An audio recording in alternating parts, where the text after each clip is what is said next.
Arestado ng mga tauhan ng Agoo Municipal Police Station ang lalaking wanted person na may kasong rape sa Barangay Santa Barbara, Agoo, La Union nito lamang ika-22 ng Hunyo taong kasalukuyan. Kinilala ni Police Major Romel D. Centino, Chief of Police ng Agoo Municipal Police Station, ang suspect na si Aro, 55 taong gulang, walang trabaho at residente ng Agoo, La Union.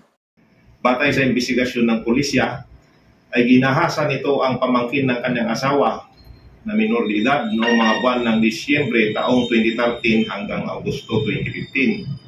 Matagal na nagtago ang suspect matapos ang insidente noong 2016. Ngunit dahil sa walang humpay na operasyon ng kapulisan ay nahuli rin siya para sa krimeng nagawa at may bigay ang hustisya sa pamilya ng biktima.